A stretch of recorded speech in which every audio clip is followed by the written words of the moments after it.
Hello, everyone, and welcome to another Monticello live stream here at Thomas Jefferson's Monticello. My name is Steve Light. I'm the Director of Education and Visitor Programs at Monticello. Today, we're going to be doing something a little bit different. Typically, our live streams remain rooted in the age of Thomas Jefferson. Our research and preservation efforts on site typically seek to present the house and plantation here as it existed during Thomas Jefferson's retirement years from 1809 to 1826. We also, of course, discuss the historical events of Thomas Jefferson's lifetime, primarily the Revolutionary War, and of course, his political career in the early Republic. But the history of Monticello exists outside the bounds of Thomas Jefferson's lifetime. And today we're going to be moving forward a couple of generations after Thomas Jefferson's death. And talk about some of the events that occurred at Monticello and in the surrounding community at the very end of the American Civil War, specifically in March of 1865. On March 3rd, 1865, United States Cavalry forces under the overall command of Major General Philip Sheridan arrived at the city of Charlottesville. At the time, more than half of the residents of Charlottesville and Albemarle County were enslaved. And the arrival of the US Army signaled the beginning of general emancipation in the area and freedom for more than 14,000 enslaved people. Today, the city of Charlottesville commemorates this historic moment each year with Freedom and Liberation Day. And we wanted to examine this historical moment and what it meant for the enslaved community at Monticello, but also as well as for those enslaved nearby at the Edgehill Plantation, which was owned by Thomas Jefferson's grandson, Thomas Jefferson Randolph. And to do that, I'm excited to be joined by three panelists today to talk about this moment in history here in Charlottesville. Let me introduce my panelists now. Julius Calvin Jefferson Sr. is a third-generation Washingtonian whose ancestral roots in the United States trace all the way back to colonial Virginia. He retired from the National Archives as an archivist specializing in non-textual records. He began researching his own family lineage at the archives back in 1978, and his research has led him to discover that he is descended from three enslaved families at Monticello, the Hemmingses, the Grangers, and the Evanses. Calvin's genealogy goal is to discover as much about his family in order to tell their story and their contributions to American history. Calvin, welcome to our live stream today, and thank you for joining us.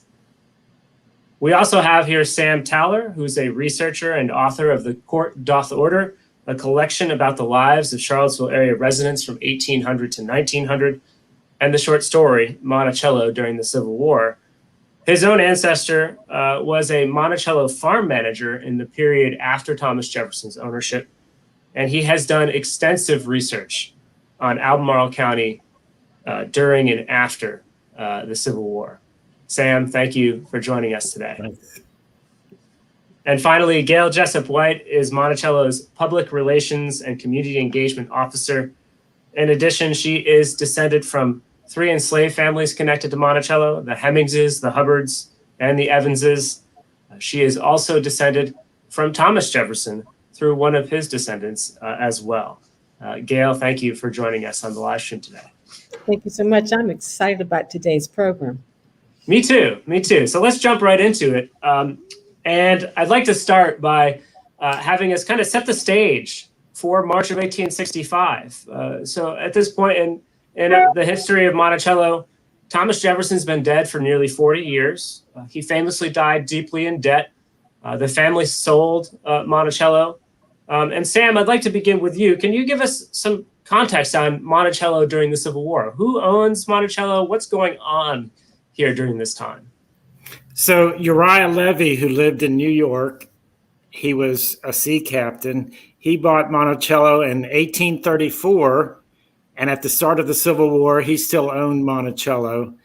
And when the Civil War started, he declared his loyalty to the Union. He did own about 20 slaves. Despite that, he declared his for the Union. And he had a farm manager who I'm related to, who was at the house about 20 years from about 1860 to 1880, and he was pro-union also. So they are the ones who owned Monticello at the start of the Civil War. During the Civil War, the Confederacy sold the house because he was pro-union, and that happened in 1864, a few months before the Sheridan's raid. But the new owner had bought some of Uriah Levy slaves, and so they were still at the house, about 9 of them, when the Union raid happened in 65. So at the end of the Civil War, the Levies got the house back because Benjamin Ficklin and the Confederate government, who bought it in 64, had to give it back after the war ended. And you've done extensive research, Sam, into enslaved African Americans and free African Americans living at Monticello after Jefferson's time. So could you estimate for us, about the time of the Civil War, how many enslaved people are there at Monticello? And what are some of the things that happened to them during the war? So there were about 40 enslaved people at Monticello during the Civil War. About half were owned by the Levy family and half were owned by the farm managers. We also had one free man who was married to one of the slaves. So a few events during the Civil War was 1861, Albemarle required all free blacks, men, not women, to work in a public service, mainly in the hospitals in town. So that affected the one free man at Monticello, and that was Lewis Harvey. He had to go off and work in the hospitals. And then twice during the Civil War, the Confederate government required slaves from Monticello to go to Richmond to work on the fortifications. And then finally, in 1864, the Confederate government sold Monticello, in which the Confederate government itself bought most of the land, like 1,000 acres, and Benjamin Ficklin bought 200 acres and the main house. And I think the Confederacy was going to clear cut all the forests for fortifications, the wood, but luckily they didn't have time. So then Union troops arrived on March the 4th, 1865 at Monticello, about 75 to 100. Yeah, and we'll talk about that as we go through our program today. Calvin, you've done some research into the context of this raid, specifically because it is such an important moment for your family history. And you and I were speaking the other day about this, and I think I really like the way you described it. You said this is a story that's high drama. And this is the very end of the Civil War. It's a month before Appomattox. Why is the US Calvary coming to Charlottesville? Can you kind of tell us how this story comes about? Well, they came through Charlottesville as part of the assault on the Shenandoah Valley. And to me, it makes a great story for the movies. We have, to my knowledge, one film called The Horse Soldiers, where you have a raid on a Confederate town. This is very similar to that.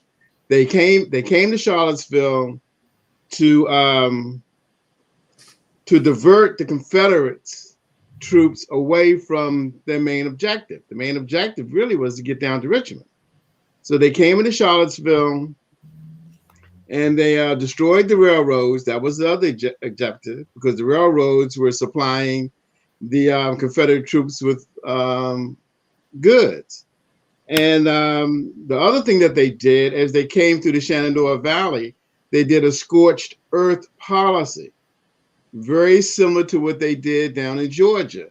But we don't talk about that as prominently coming through the Shenandoah Valley as we do coming through Georgia. So for me, it just has all this drama. And one of the participants is one of the cavalry leaders that everybody talks about today. That was George Armstrong Custer. He rode through here too. He also lost a battle here, if I'm not mistaken, on I think Rio Hill. He kind of went to disrupt one of the Confederate encampments, and he didn't do a good job on that. So some historians say we need to look at that and then look at what he did at the Little Bighorn. So to me, it's just, it's intense. It's very intense, but we don't talk about it as much in history as I think we should. Yeah, it's interesting. Custer has an interesting history with Charlottesville because there is that Rio Hill battle, which takes place in 1864. And then he's back here in March of 1865. He's leading the troops that come into Charlottesville. And what I always thought is interesting is the main objective is, like you said, to destroy the Virginia Central Railroad. And the main bridge that they want to take out is a bridge that exists over the Rivanna River, literally at the base of Monticello Mountain. So their target is basically right there at Monticello Mountain.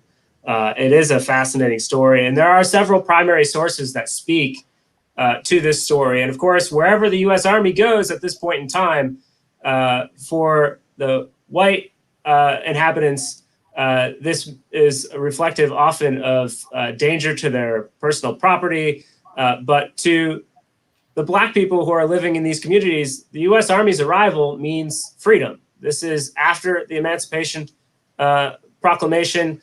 This is very shortly to be the vote on the 13th Amendment. There are several primary sources that speak to the days around March 3rd, 1865. Almost all of them that we do have, though, are from the perspective of white people. Many of them are from some of the plantation owners and their family members. Some of them are detailed accounts written by some of the white soldiers in Custer's command who come to Charlottesville as well. One of the most detailed accounts, though, is this extremely detailed letter written by one of Thomas Jefferson's great-granddaughters. Her name was Mary Buchanan Randolph, and she was living at Edge Hill at the time the US Calvary arrives in Charlottesville in 1865. Edge Hill was the home of Jefferson's grandson, Thomas Jefferson Randolph. And Gayle, you and I have talked about this letter. I know that the letter references several of your ancestors. Can you tell us a little bit about the letter and what you find so interesting about it? Thank you, Steve. This is the most amazing primary source I've seen for so many reasons. One, it is so graphically written. As Calvin said, it's very dramatic. This is a very dramatic period in general, but this letter it's like a chapter from Margaret Mitchell's book. It's as if she read this letter before she wrote Gone with the Wind. It's amazing. And one of the things that is so intriguing about this for me is that it mentions so many of the enslaved people. And so many of the enslaved people they mention are related to me, and they're also related to Calvin. And I'm also related to virtually every white person mentioned in the letter as well. And just to give you an example of how lengthy it is, I printed it out. This is very typed. So think about this, it's handwritten. And I really, you can, if people are really interested, and I would encourage people to go online and read some of this. But if everyone would allow me to read some of this letter, because it's so gripping. First of all, we set the scene. It's Thomas Jefferson Randolph, who's referred to as Papa, Mama Jane Hollins Nicholas Randolph. They were my 3 times great-grandparents, and then some other family members. And then so many enslaved people, the members of the Hemmings family. Anderson is there. Hemmings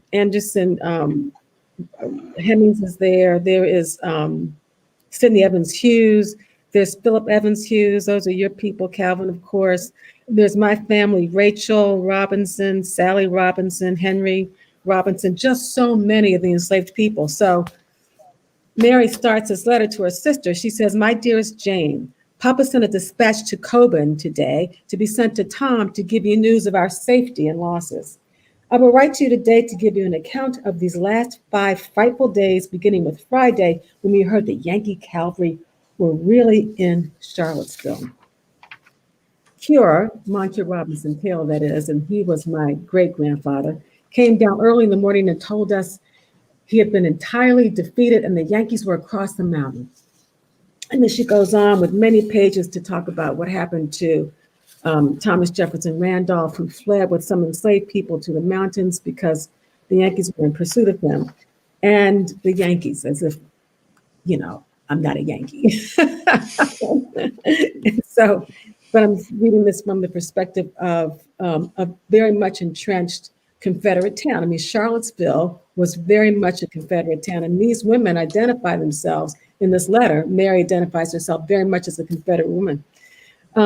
She goes on to say that they were searching for the colonel, that would be Thomas Jefferson Randolph, and he said, "I have arrested a servant carrying a note to Colonel Randolph containing important intelligence from Richmond." This is a dispatch from one of the Sheridan's men. So they claim they've arrested this man, this servant. Of course, it had been an enslaved person. Well, in fact, there were so many enslaved people leaving. Their owners were saying, "Oh, they were taken." In one part, Rachel, my great grandmother, comes in and she says, "They've got Henry." Well, did they have Henry or did Henry leave? So I'll go back to the letter, because this stuff is just, as I said, so gripping. Cindy came in and told us Keswick was on fire. Dr. Everett's yard was full of Yankees and they were riding over the fields. When we went to the back door, there was a scene to make one's heart quail. The dark black smoke and flames of burning depot. Dr. Everett's yard and fields filled with horsemen riding about, tearing up the railroad and looking like fiends. I had put on the watch I took out of your trunk and was so uneasy at having it at the cloaks after the first arrival, and having Carrie's having hers, that we called Sally. Just to say who Sally was. Sally was my great-great-grandmother and a Hemmings descendant, but not the famous Sally Hemings. This woman was named Sally Robinson. I go back to the letter now. We called Sally and she came and took them from us, and we had them put them on, and to see if we couldn't see some officers. We looked out. Carrie and I went to the parlor. There's a lot of letter here, I apologize. Carrie and I went to the parlor window to see if we couldn't see some officer whose protection we could claim, but all we saw were these horrible wretches riding as hard as they could through the garden gate, straight up the hill and dashing around the back door.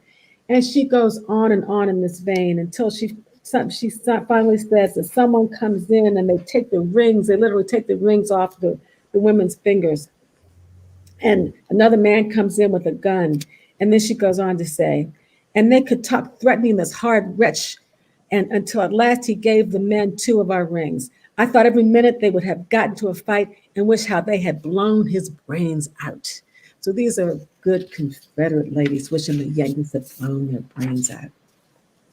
So I just want to wrap up this very long letter to say that at the end, this is how she concludes. She says, "So ended our 5 days campaign." And this is after days and days of people coming, drunken soldiers, she says, coming in and out of Edge Hill, people ransacking their clothes and practically attempting to take their rings, and had it not been for Sally possessing these watches and taking these watches, they would have stolen their watches. And so it was all very riveting. And she goes on to say, "So ended our 5 days campaign, our first experience with the Yankees. It was pretty severe, but not so bad as many people have suffered. 12 of our Negroes are gone, and all our horses and 120 pieces of meat belonging to the boys we ought to have sent to the government when our own went." And she goes on to say that so many of their Negroes have left. Some came back. And then she adds, "Whatever happens and whatever they may do after, I shall always remember and feel affection for them and for their sympathy and kindness. Particularly Sally, she was as good as she could be and showed so much sense." And she concludes saying, "I wish you had seen how they rode through the flower garden. The crocuses are blooming under the track of their horse hooves. And this is how we will rise and flourish too under our adversaries, our adversities." So, wow, there's just so much there. But what really grabbed me, again, were the references to how they felt violated, and then the references to the enslaved people.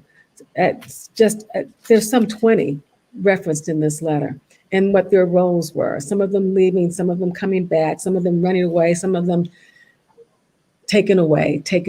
It's a fascinating record firsthand of what actually happened to a family when Sheridan came to Charlottesville. It's truly a fascinating account, Gayle. And when we talk about history, we always talk about how much history relies on perspective. And I think you captured that really well. This is from the perspective of a white woman who identifies with the Confederacy, who's from a slaveholding family. But this account is capturing a moment in time when so many of these enslaved people at Edge Hill and in Charlottesville are achieving their freedom.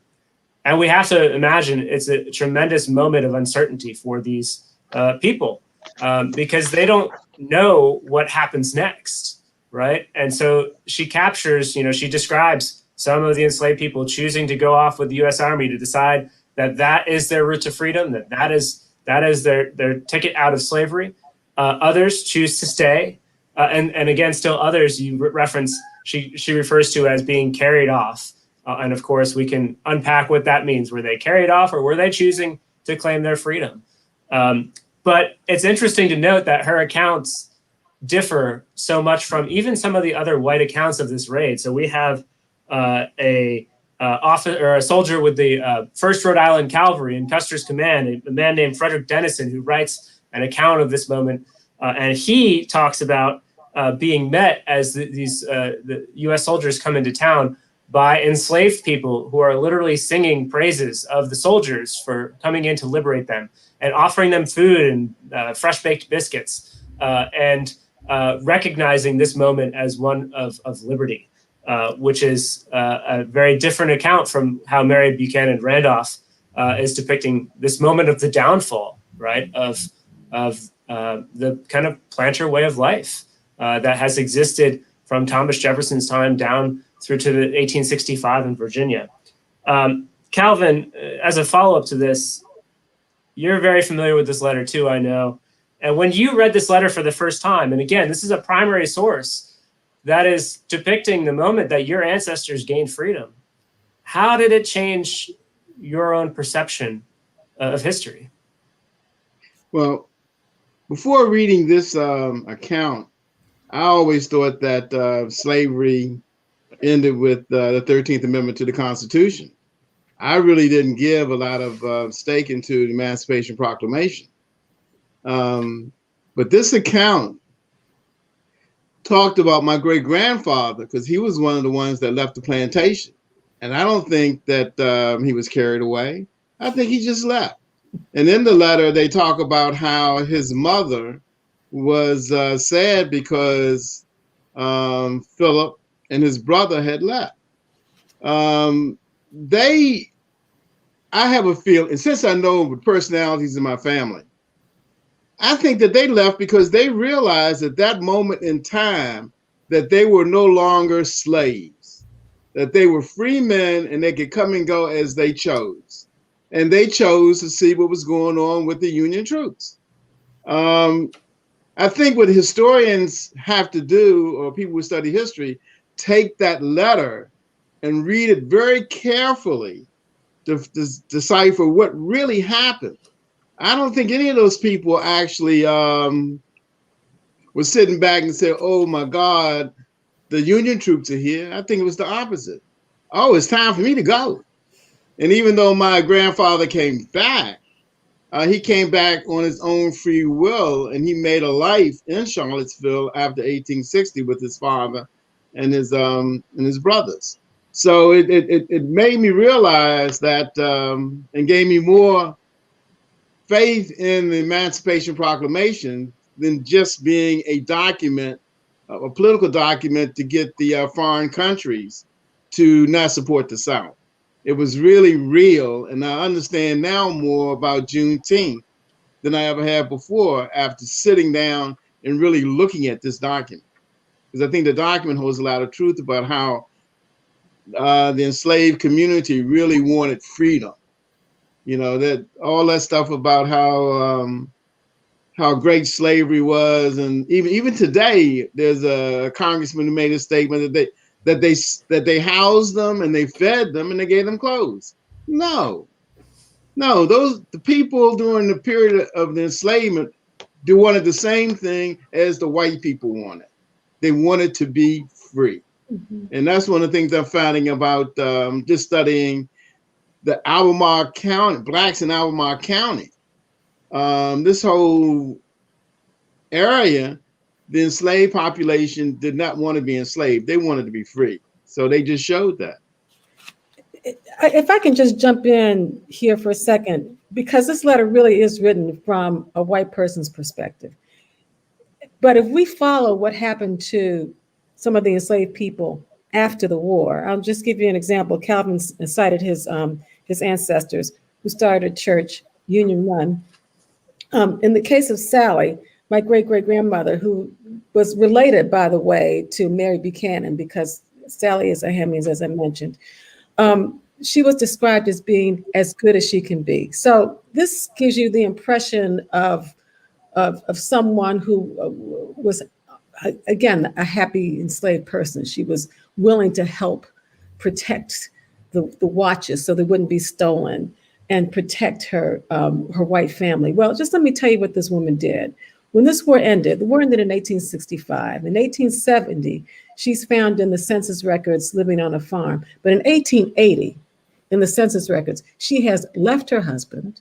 She has moved to Goochland. She is buying land which is still in the family today. She is building a foundation for her family. That next generation of Robinsons moved to New York, moved to Washington, moved to Philadelphia as doctors, as lawyers, as homemakers, as contributors to their society. She wasn't sitting there thinking, oh my God, as one would think in reading this letter, let me just stay here and help out as much as I can. No, she's thinking, this is our moment. She's been planning this for years. I don't think for a moment there was anybody sitting around just enjoying is the wrong word, but satisfied with their situation. No, they were thinking, when this war happened, what am I going to do?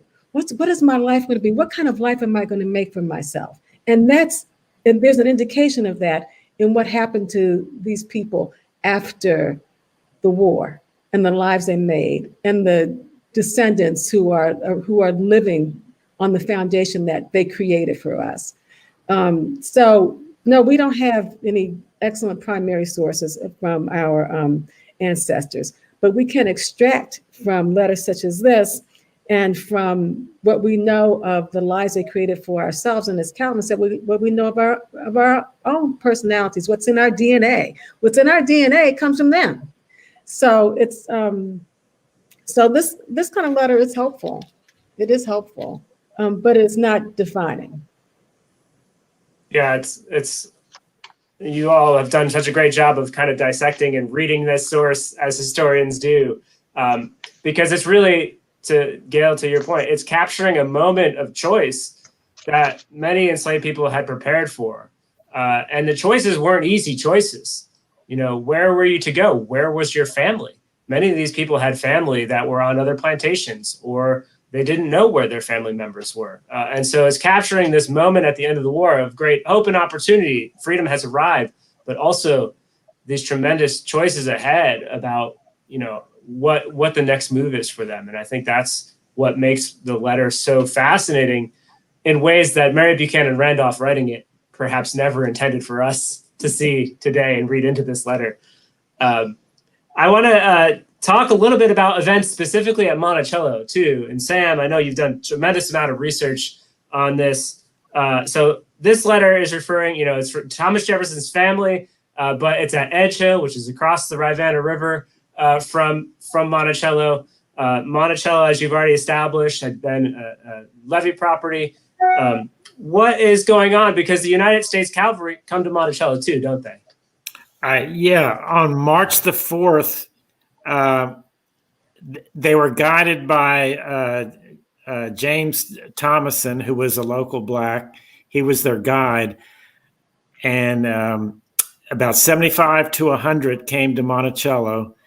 And all of Uriah Levy's property had been sold just a few months before.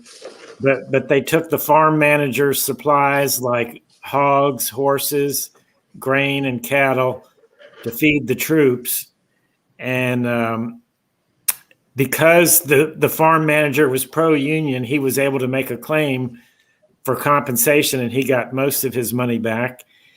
And it also meant that the Levees got their house back because the Confederates had taken his house away, and everything in the house had been sold just 4 months before. I don't think he got back the contents of his house, but he at least got his house back. And he was died. I'm talking about his estate. And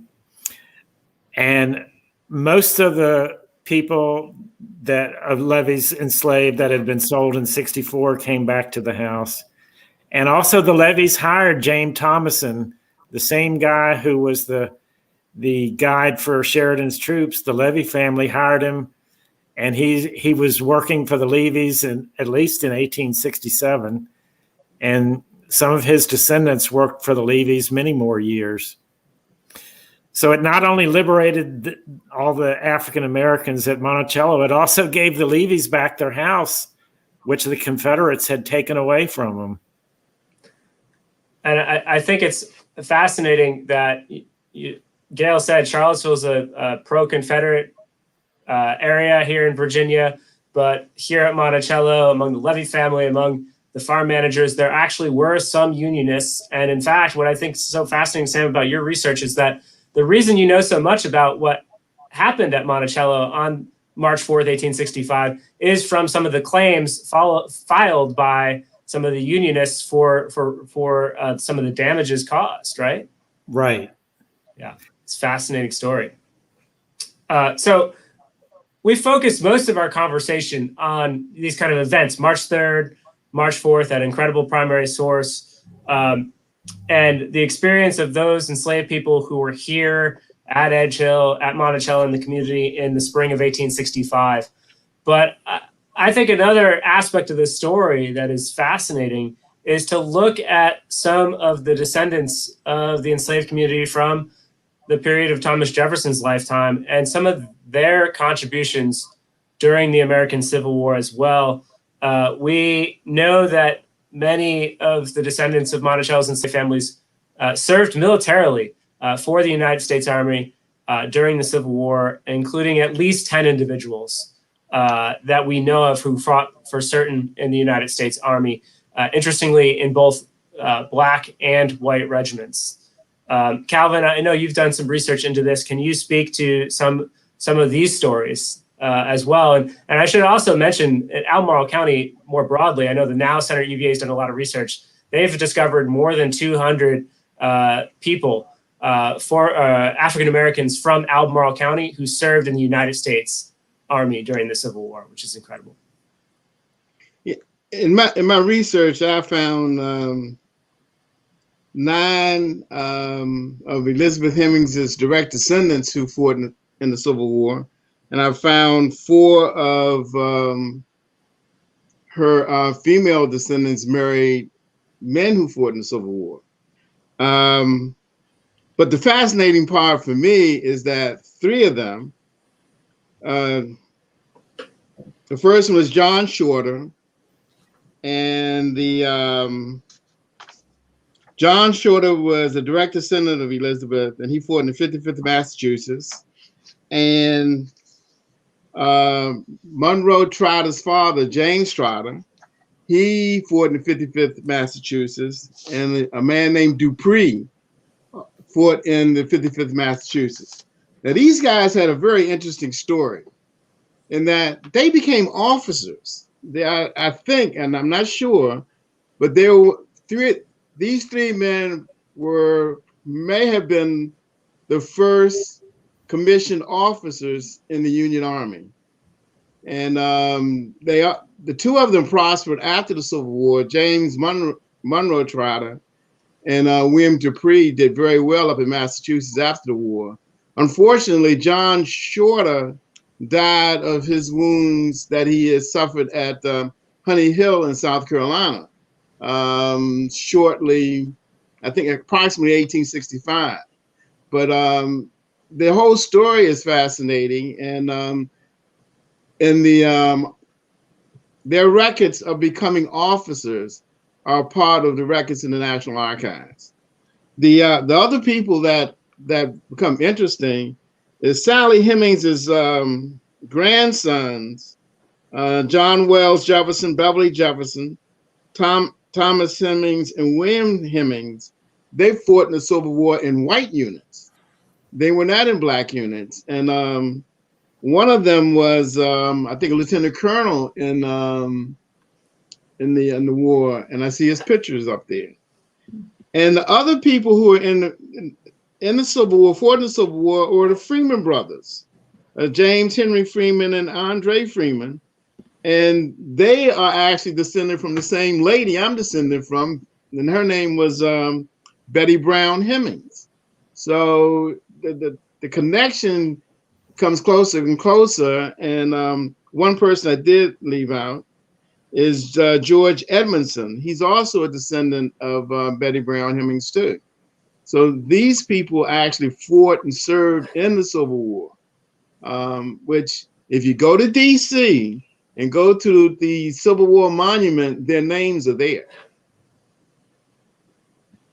Yeah, it's an incredible story, and particularly that, Dupree, Shorter, and Trotter, officers in the 55th Massachusetts. As you mentioned, Calvin, very small number of African Americans were commissioned as officers, and these 3 lieutenants in the 55th Massachusetts all had connections to the Monticello community. And if anybody's ever seen the movie Glory, they depict this fight for equal wages. White soldiers were paid $13 a month. At the beginning of their service, black soldiers were only paid $10 a month. And members of the 54th and 55th Massachusetts refused pay for more than a year until they were accorded by the US government equal treatment and equal pay. And Trotter, Shorter, and Dupree were among the officers that organized that boycott. It's just a tremendous story, and it's represented very well in the movie The 54th Massachusetts. But the 55th Massachusetts was the sister regiment of the 54th and participated in that boycott, and these 3 men were instrumental in that. So just an incredible story. So, Gayle, did you have something that you wanted to add? I would like to add something. This event we're doing today is part of Liberation and Freedom Week, as you mentioned, and there have been lots of good programs this week. And one of the programs was, in fact, about Black troops or Black service people in the Navy and in the Army from Charlottesville. And I would encourage people, if they get a moment, to go to jeffschoolheritagecenter.org to learn more about some of the programs that were available this week, have been available, and some of the, I think there are a few more happening. And this program was on Wednesday, was sponsored by UVA, and it's just an excellent program about the Civil War and Albemarle County's contributions from Black individuals. Yeah, absolutely. I attended that program. I thought it was excellent as well. One last question I have. So we're talking about March of 1865, this moment when general emancipation begins in the Charlottesville area. This is an incredibly important moment in the story of Monticello, the story of Charlottesville. But of course, it's just one snapshot in time. So the promise of freedom, as we've talked about, came with a great degree of uncertainty and challenges for these individuals and families who had finally achieved freedom. And Calvin and Gayle, I wonder, you've both done a lot of research into your own family's history. What can you tell us about your ancestors in the years after they achieved freedom? And Gayle, I know you already talked a little bit about Sally Robinson, but what do you know about your families in those years of Reconstruction and beyond? Well, for me, it's kind of easy because since I was going backwards, I knew what happened to my families around 1910 forward. My great-great-grandfather, during a period of enslavement, was an itinerant preacher that would go from plantation to plantation to hold services.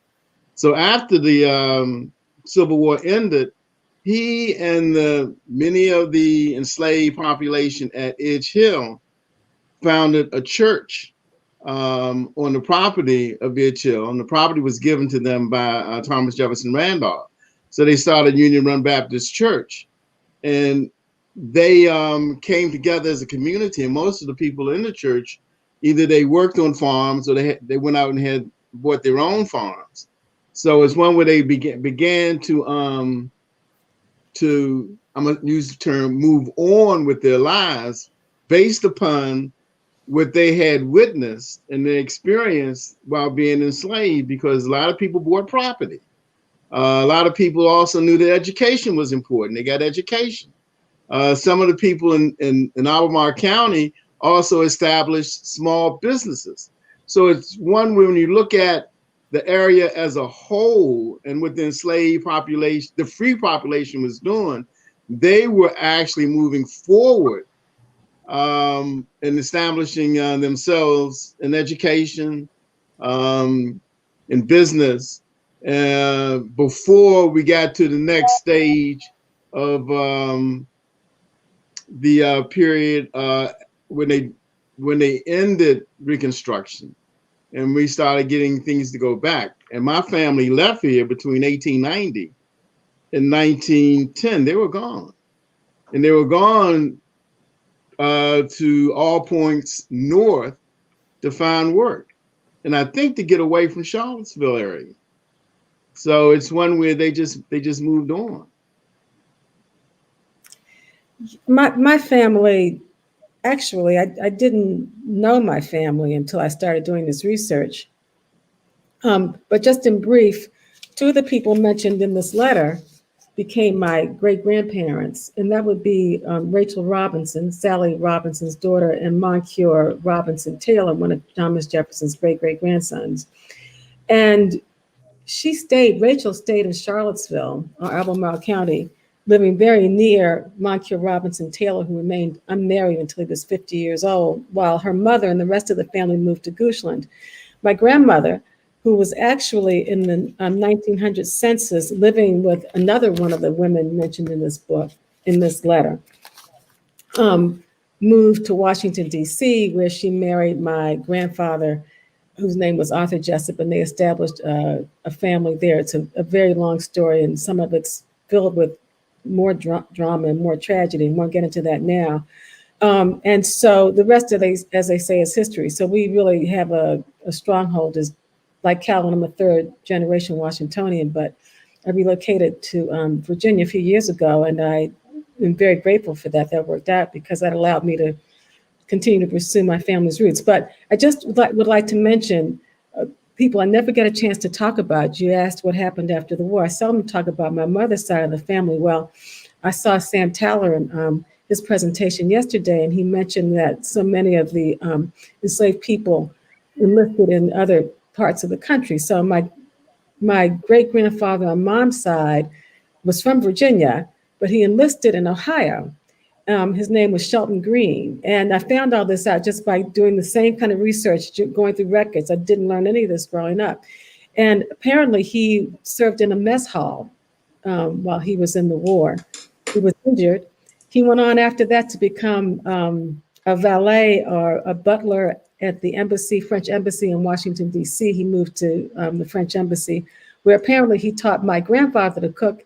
And my grandfather's name, who was Delafosse Green. Delafosse is, of course, a French name, so my great-grandfather would have picked that up at the French embassy. Delafosse Green became a cook, not just a cook, but a famous cook. He's listed as King of Cooks in documentation and newspaper accounts for Woodrow Wilson and for Taft, who preceded Woodrow Wilson. So they created a stronghold in Washington, D.C. on both sides of my family. And just so my mother, who's in heaven right now, doesn't get angry with me, I felt compelled to. I need her blessing. Well, thank you for sharing these stories from your families, and to your points. One of the great unexplored, I think, or underexplored areas of our history is this period between the end of the war, March of 1865, April 1865, and through Reconstruction, the later part of the 19th century, because there's a moment of great promise and Reconstruction, this idea of creating, for the first time, a truly representative democracy in this country. And of course, then there's this counter-revolution or backlash and the beginning of Jim Crow segregation, not just in the South, but in the North as well. It's a story that I think is important for us all to understand. But it's been fascinating to hear all of these stories today about the history of Monticello and Charlottesville at the time that the city is occupied by the United States Calvary, March 1865. It's been great to talk about it as part of Charlottesville's commemoration of Freedom and Liberation Days here, an annual event. I definitely want to thank all three of our panelists, Gayle, Sam, and Calvin, for sharing these stories with us here today. We shared a bunch of links in the comments here to some of the sources we've been talking about. If you'd like to explore more information, you can go to the Thomas Jefferson Family Papers and find that letter, which is such an amazing account that Gayle was reading from. There's lots of information about some of the soldiers we referenced on monticello.org as well. So I encourage you all to check that out if you're interested in exploring more. But Gayle, Calvin, and Sam, thank you all so much. Thank you. I also want to say for our Facebook listeners and watchers here today, please tune in next Thursday, March 11th, for our next live stream as we're exploring the lives of women who were enslaved at Monticello. And also the following week, we have a bit of a different topic. Later in March, we'll be exploring Thomas Jefferson and Shakespeare. So a lot of good live streams coming up.